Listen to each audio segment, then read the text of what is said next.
Boom. What is up? What is up? What is up, everyone? I tried to do this yesterday and it wasn't working, so I'm gonna wait. There y'all are.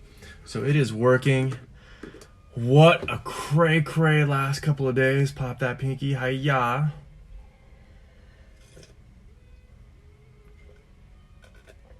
This is a golden honeydew pear. What deliciousness.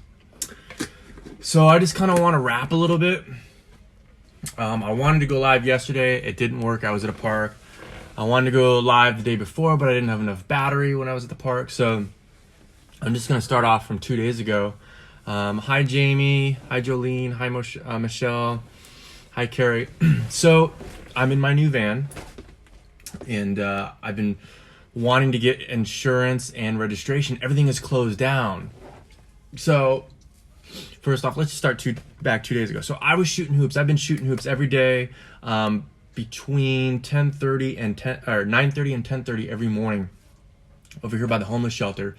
And it helps me a lot. I flex, I look at the sun, I do a little bit of meditation because I'm at the park. No one's at the park. And then I shoot hoops for about 45 minutes. And just the stretching is good. It opens up my hips because I had a back injury about a month and a half ago. And I was just shooting hoops, and this guy walks up to me, and his name was Dustin. And the reason why I remember his name is because my half-brother's name is Dustin. And he's a 20-year-old kid, and he walks up to me, and he starts asking me questions. You know, he wanted to shoot hoops, and I was like, you know, I'd rather not shoot hoops right now just because of the virus and, you know, touching someone else's balls, or him touching my ball. My ball. You know what I'm saying? So I could tell he was under some distress, though, so I wanted to, you know, rap with him a little bit, and he started opening up to me. And he was 20 years old. He was from Indiana, and him and his girlfriend were living out of his car at the parking lot. And I was just rapping with him. I was trying to give him my best advice. And, you know, he rode out here like 3 weeks ago with his girlfriend, and he had like $600 all the way from Indiana.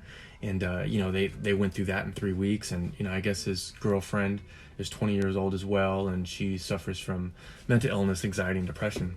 And he didn't know what to do. He had no idea what to do. He had no money, and he's been living out of his car. And so I kind of told him what my opinion was and what I think that he should do. And so, you know, I said goodbye, and then I was like, you know, I live at a homeless shelter, but I've been, you know, at the homeless shelter, they don't offer all the food they used to. Now they're just doing peanut butter jelly sandwiches, like pretty much, you know, that's it. They're doing basic foods, and then they're going to like to-go styrofoam things.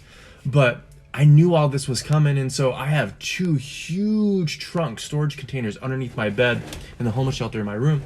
And, you know, before all of this got like, you know, commercialized, or, you know, mainstream was talking about coronavirus,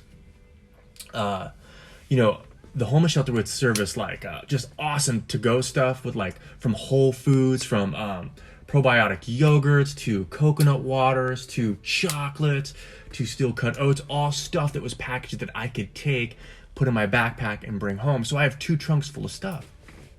So I ninja flip back. I got like 8 things of bananas for him. I got him some chocolate for his girlfriend. I put a whole bunch of stuff in there, And then I ninja flipped back over there on my bike, and he was gone. And I was like, oh man, because I know how it feels to have nothing at all, not even literally 75 cents, you know, and especially when you're hungry and homeless, I know what it feels like. And it just sucks that he wasn't there. And so if you have anything, if you have 75 cents, if you have, you know, a package of ham, you know, if you have some extra mayonnaise, if you have a bus pass, you know, give it to the homeless. Like yesterday, I was riding around on my bike trying to get my van registered, because I really don't want to ride my van around without the license plate, because when I purchased it, I bought the title, and then I ninja flipped the license plate off and then gave it to the guy. So I don't have any license plate on my thing, but I have this thing at the homeless shelter that I can put, so like if cops come, they don't tow it in the parking lot. So I have this thing, but I really can't drive around. So I'm on my bike ninja flipping around, and all the DMVs are closed, yo, because of the Rona.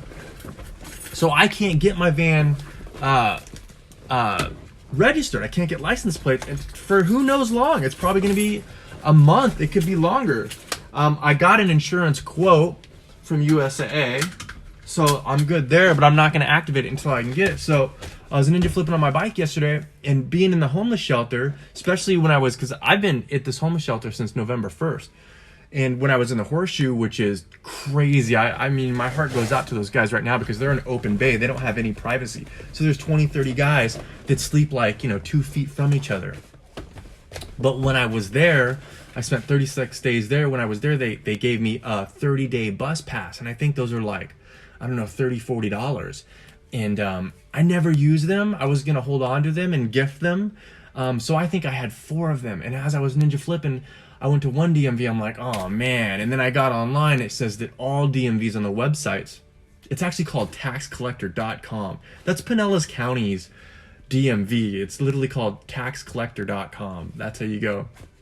I was like, well, shoot, they must be all closed. So there's a lot of homeless people right now that are still taking the bus. So I went up to this one guy who was at the bus stop. He didn't look like he was doing too well. He definitely looked homeless. I'm like, hey man, you want a free 30-day bus pass? He's like, yeah, man. He's like, that's like worth more than gold, because now these guys, even though we should be self-isolating, but we already know, the world has a homeless epidemic, and they're like the last, on the totem pole for love, compassion, and empathy.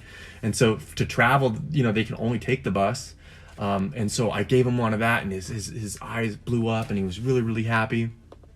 And then I saw another guy. He started asking me questions, and I gave him my opinion on the virus and stuff. And then boom, I gave him a bus pass. So I have 2 more left. And if there's anything that you have that maybe you don't think is of value, but you think it could help somebody else, gift it to that human being now. Gift it to them now, because again, this isn't going to last 6 weeks. This isn't going to be 2 months, 3 months, 4 months, 5 months. Our commander-in-chief says he wants to come back at Easter. This is going to come back. It's going to come back. This is going to be a very, very long challenge for humanity. And we can get through it, but we have to be kind to one another. And if we have things, stuff, materialistic things that we are not using on a daily basis, a weekly basis, and it's not a keepsake, gift it to somebody. Gift it to somebody today that can actually use it, that could benefit them. So that's what I've been going through. So that was 2 days ago. And then what happened yesterday? There's just been so much stuff that hasn't been going right for me, but I'm like just shrugging it off because, there's so much worse that could be happening right now. Yeah, I am homeless. So I got, I had my VA pension now for being a Navy combat vet. And so now I use Chime. And now I have direct deposit. The first 2 checks, I had to go to the VA, the Bay Pines, and get the mail and cash the check and all these fees and stuff. But now I have Chime and I set direct deposit. So if you have Chime, if you guys want Chime, I'll send you the sign up info. It's not Bitcoin yet. It's not blockchain, but it's 1 billion times better than the Wells Fargos, the Citibanks, the Chase banks, because any CVS, any Walgreens, any Walmart, any Target is basically your bank. No ATM fees, no overdraft fees. It's bomb.com. And if you have direct deposit, you get paid 2 days early. So I got paid yesterday, which is really, really rad. And I've been approved for up to $1,500 for a house per month for the rest of my life. And so I've been on Zillow, I've been on the Section 8 thing, and there's 4-bedroom houses with a pool and all this stuff. And the 2 ones that I was totally digging, because I want a garage, I want a backyard for Buddy, a pool would be rad. I want an island kitchen, kind of a modern kitchen, so I can ninja flip on here every single day and do my juice recipes and showcase, my love and compassion for all of you in the group, and just so you could see my growth, because I really haven't got to play in 2.5, 3 years. Ever since I moved to Florida, I haven't had my own space, and I really, really haven't got to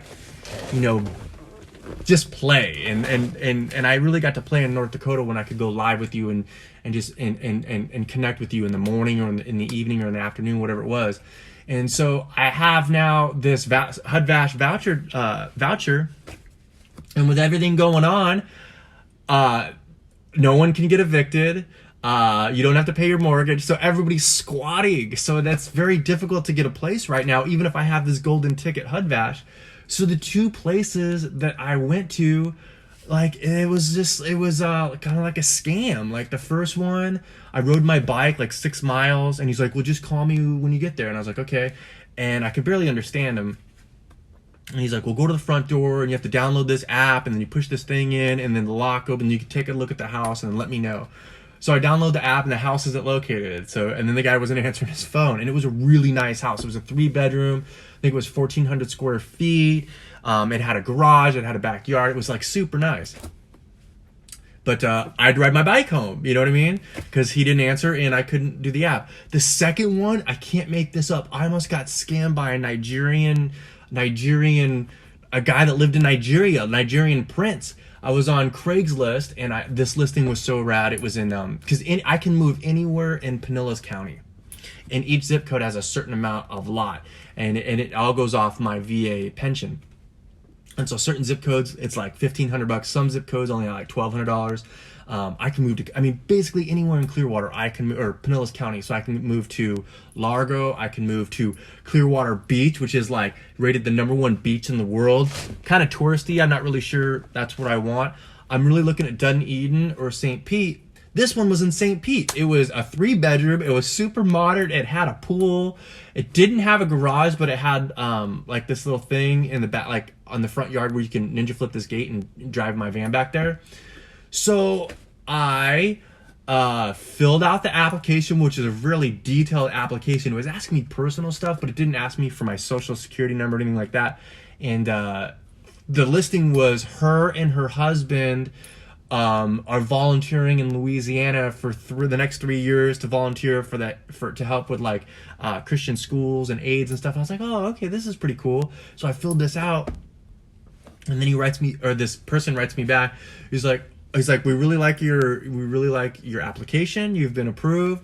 Now all you have to do is Western Union $800, and then once we get the receipt, we're gonna mail you the key and stuff. I'm like, oh my gosh, I know that's so lame. I know like such a scam, but I put like all this effort into telling my story. And here's what's really cool is that like my story is my story. Like, I don't have a facade anymore.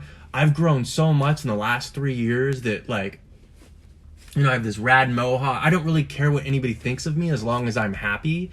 I still make mistakes, but I'm open and honest about it. And so like this application was asking like personal stuff, and I'm just letting all my flavors show, and I'm like telling them like all about myself, and because everybody wants to know if you have a job or a job, and I'm like, no, dude, I have a rad support group on Facebook where people can inspire through inspired living and tell their story, and that's and I got this van where I want to go meet my rock and rad stars and go play.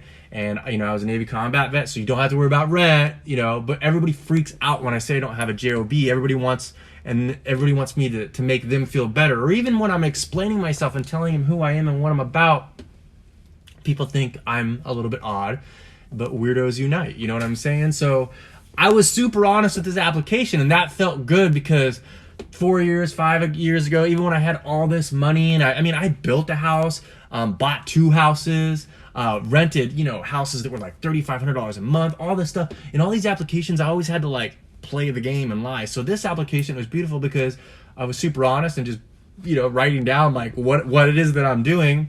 And then, they said I was approved, but they ended up being a scam. And I was like, oh man.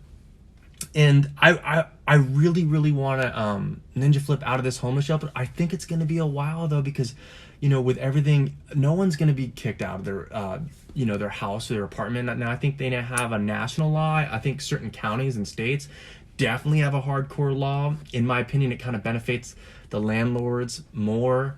Landlords say they have a full-time job. Their full-time job is taking money from other people.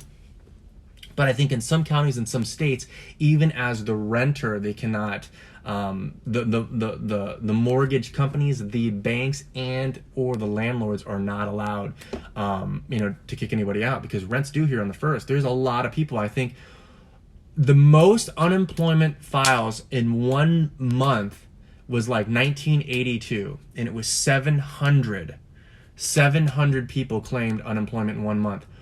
Close to 4 million people claimed unemployment this month. That's what, 4 or 5-fold ever breaking the record? And then we forget about the homeless. We forget about the homeless that are out there. You know, they don't even have, they can't squat on a house. They don't even have any money at all. They have zero money. You know what I mean? And they're the ones that just get forgotten about. It just breaks my heart. You know, I'm so lucky that, you know, I've had the online support that I've had, you know, all the way to my quiet manifestation. You know, I have a lot of techniques. I have a large skill set where I could check out and go play that game, but I'm refusing to do that. And I'm going to grow my mohawk between my butt cleave, wrap it around, tie it in knot, levitate, meditate, piss, glitter, and smell like peaches. I'm refusing to play anybody else's game but mine. And if you really talk to some homeless people, some of the most brilliant, most artistic, Einsteins, like geniuses, are the homeless people. And a lot of the times that's why they get castrated and they get cast away from what reality is, because they're like, they see through all of the caca. This is all caca. Look at the stock market. Went down, I think, 9,000 points. We're already in the Great Depression, y'all. Great Recession. It is already happening. And then, you know, Trump says this thing about Easter, and he puts $6 trillion money in, and really only $500 billion went to the common people, and they're only going to get $1,200, and it's going to get taxed. Like, it's such a joke. It's just they steal, and so there's going to be a revolt. There's going to be a revolt. We're like, dude, taxes, what? And then religion doesn't have to pay this, and all this entertainment, and just all these war buildings, and we can't relieve student debt. Why not? We can't get rid of the homeless epidemic. Why not? We can't feed the starving children. Why not? We can't have free education. Why not? So there's going to be a huge revolt, and not a majority, a decent percentage of the homeless people like already see that. I don't care if they're 20 years old or 60 years old. They maybe have read, maybe they just have an amazing IQ, or maybe they're just super aware that they don't want to sell themselves to conform to what one of these concepts is about the government. It's like, I don't want to conform. Like, I think we all want our personal sovereignty, and a lot of the homeless people, they see through that, but yet they get cast away for that. It's so ridiculous. Like, I'm telling you all, the homeless people like that I have met, that I have played with, are some of the most brilliant, loving, compassionate, educated in their own way that I've ever met in the world. And so now they don't have, you know, they're even more vulnerable because of this epidemic and the virus. You know, they don't have, you know, they can't social distance. How do you social distance when you don't even have 4 walls to social distance yourself? You know, it's just, and then, you know, a lot of them get stuck into the drugs, you know, and then, you know, that can create mental illness. And it's just, it's so bad. And, you know, the 1%, the billionaires, the millionaires that just steal from us, and they play with ones and zeros with the stock market. They don't, maybe not necessarily that they don't care. I think a majority of them don't care, but it's just, they're not affected by it. They're not affected by it. They have protection, you know, and that's why a lot of the times I self-sabotage so I can learn. I love to fail. I failed like, I don't know, 500 times in the last 2 days. I failed hundreds of thousands of times in the last 3 years. I love to fail, and I like to unlearn what I think I know. If I'm bored, I want to unlearn 99.9% of what I think I know every year, so I can, you know, evolve and become a better human being. And, you know, when you have a safety net, you know, and you have, you know, you have a bunker and you live on the hill, or, you know, you have this nice house, you know, so sometimes you get a little stagnant, and you're really not tapped into like what really is going on with all of humanity. And, you know, when you go out there and talk to the homeless, you know, everybody for, I don't know, hundreds of years, the homeless have a bad name. Oh, you know, there is a lot of mental illness there. Yes. You know, there is a lot of drug use. Yes. But I'm telling you, they have the same heart you do. You know, you didn't walk in their shoes. And I'm telling you, some of them are brilliant ninjas. And so I think now is a time that, you know, a lot of people have these little baby timeouts where, you know, you can't go to work, you have to work from home, and you're social distancing and whatnot, maybe it's a good time that, we can declutter our belongings and figure out what serves us and what doesn't serve us, and maybe put it in your trunk and maybe go gift it to people on the streets. Even if it's an old phone that you have. It doesn't have to be a smartphone. What if you have an old phone, that you're not using? Go gift that to someone that could use it right now. That's why I'm super thankful being homeless. I mean, I've had my bike, I'm very tech savvy, and a lot of these guys, even at the homeless shelter that I'm at now, even a lot of these old vets, they don't have any tech. I've been juicing and making smoothies and soups for all these guys, and I've been trying to teach them with laptops and stuff and how to get online. One guy didn't even know how to use a cursor or how to press enter to search on Google. It's like, whoa. And when you're homeless, information is even more valuable. Information data is worth more than gold right now. But when you're homeless, it's worth the world. When you go to all of these churches to try to get help, these food banks to get help, these social services to get help, they give you stacks and stacks and stacks of paper, and it can get overwhelming. You have to wait in lines. If you don't have a phone, how is your caseworker going to call you back? You know what I mean? If you don't have an email address, how are you gonna, So I mean, it's such a rigged system. It really is. But I'm really optimistic right now. I'm very, very optimistic right now because this virus is just eating through all this democracy and all this fake facade of what we think is, government and stuff. And the government can't bribe it. The government can keep stealing from its people, what it's doing right now. But that's not what I'm here to talk about. I'm here to talk about pretty pleased with the cherry on top.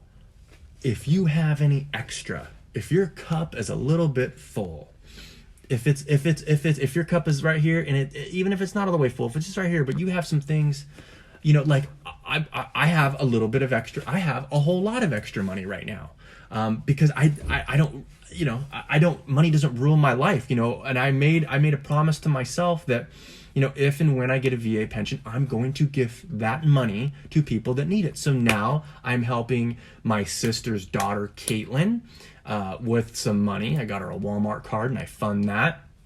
I went and bought these, the veterans, a brand new $150 Ninja, because I can see what these smoothies are doing to them. I can see what these juices are doing. I can see what Whole Foods are doing to them. So boom, right there. If you just have any extra anything that you don't use, that you don't need, why is it sitting in the corner of your closet? Why is it sitting in your garage? It's really just zapping energy from you.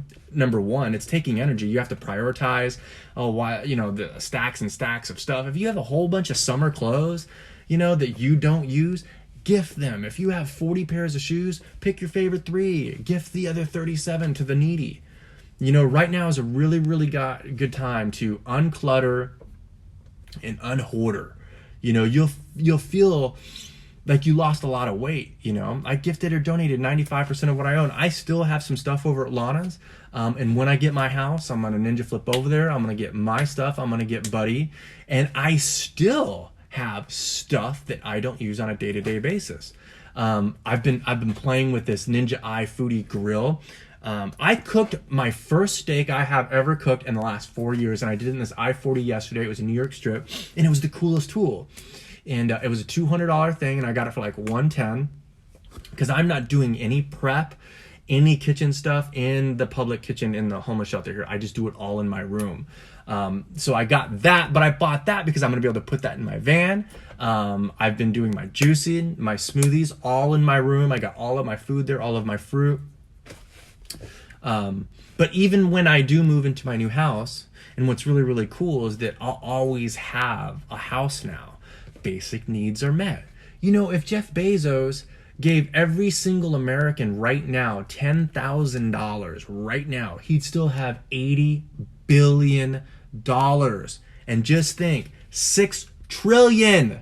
6 trillion. That's a million billion times 6. That's 600 million billion that the government just created. Just just created out of thin air to save the stock market, to save the airlines, the cruise industry, the banks. They are printing and printing and printing money that doesn't exist. So inflation is going to be through the roof. And I bet you right now, I know the stock market is open at 9:30. I bet you it's going to crash, crash, crash, crash, crash, crash. This cannot be saved. This is going to crumble. This is going to be the worst financial downfall ever in human history. It's already pretty close. And so everyone's hurting. Everyone's hurting.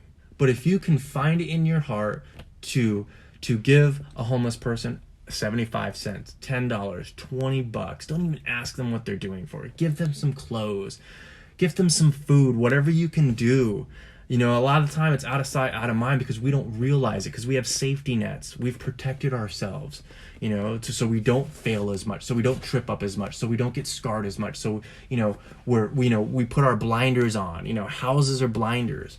You know, and I'm thankful now for the rest of my life. I will have a house. I will have 4 walls. I'll have running water. I'll have electricity, and all of that's included in, you know, in my HUD Vash, and I can transfer it from state to state. I can move to Kauai right now with $1,500 and go get a little spot. But that's not going to stop me. This is the lesson I learned. I haven't had my own place since North Dakota. You know, I lived with Lana for, you know, off and on. You know, I had like, I don't even want to get into that. You know, I haven't had my own place since North Dakota. And when I have my own place, I'm going to continue to gift the money that I have, because that's what everybody needs, because that's the concept, that's and the reality we have. The extra money that I have, I'm just going to gift to everyone. All of my talents, I'm going to gift to everyone. If it's whatever it is, whatever someone thinks that maybe I have that they want, I will give an equal exchange, meaning if you want my opinion, I'm going to give it to you for free. I'm not going to send you an invoice. I'm not going to send you some, you know, an MLM lotion. I'm not going to send, you know, try to sell you a CBD. I'm not going to try to send you some candles. I'm not going to try to send you some oils. I'm not going to send you some, whatever it is. I'm not selling anything. That I'm telling you, everybody does that because that's what we think capitalism is. That's what we think. This is all being disrupted. I really believe in probably 45, 50 years, capitalism will be done with. I think we'll evolve so much that we're like, all right, every human, no matter what their religion is, their ethnicity, their social class, every human being is equal. Of course, if you break some certain laws like rape, molestation, if you do harm, physical harm, violent harm, stuff like that, yeah, you can break the rules and you can end up, but not for-profit prisons. I think those are going away as well. But I think everybody's basic needs are going to be met. I really, really believe that. And then when you have that, there's not so much hustle and bustle. There's not so much stress, which creates disease. There's just, you can relax and people will be much more peaceful, some more loving, some more aware, some more tapped into the present. And I really believe that's coming. But until then, you know, I'm not playing the game, and so I've worked really, really hard, and you know, I've put the ego aside to put myself, because I knew all of this stuff was coming, that I'm still going to continue to give, I'm still going to continue to serve, and I'm still going to try to be the best father and the best friend, and you know, maybe very soon the best lover that I could possibly be. And I'm excited about that. I feel like it's going to come over the next couple of decades, but do what you can now. Do what you can now, and be of service to people. Don't expect anything from anybody. And if someone has a different story of a certain situation with you, a certain relationship, like say you're with someone or you had an exchange with someone, and their story is different than yours, let them tell their story. You know, as long as it's not hurting people. Like, remember, as long as it's not hurting people. You know, you kind of have to be careful with that, but your story is your story. Your experience is your experience. I didn't walk in your shoes maybe when you were 4 and you were getting mentally abused or physically abused or raped, or, you know, I don't know how you see life. You know, I don't know if you're ready to heal. I don't know if you're ready to harvest that self-love and rub your heart, and I don't know where you're at. And so I'm learning now, and I've been learning to just let everybody be, and let everybody believe what they want to believe. But if someone asks you for their help and you believe it's coming from a genuine place, help them if you're able. Don't expect anything in return, and just say peace be with them and continue on your self-healing journey. And life gets so much easier. I'm telling you, it really, really does. We don't need millionaires. We don't need billionaires. We don't need all of that stuff. All that does is cause corruption and class warfare. And mark my word, there's going to be riots and looting probably in the next 48 hours in many counties and many states all across the United States and the world. We haven't seen anything yet. And our curve, the peak, is way above Italy. This is going to get very nasty very quick. Try to do your best just to be kind and take care of yourself and act like you have the virus. If you act like you are infected with the virus, your common day-to-day habits, you will be saving lives. So I'll end it with this. If you see a homeless person, if your cup is full or close to the top, please, please be of service to them. Pretty please with the cherry on top. Pretty please. If you see a homeless person, please be of service if you are able. Even if it's just a listening ear, if you can just listen to them speak, that's enough. Thank you so much for joining me, y'all. If you haven't joined my group, Ridiculously Raw Authentic, Ninja flip over there right now, tell your story. And as always, keep it raw, stay rad. What?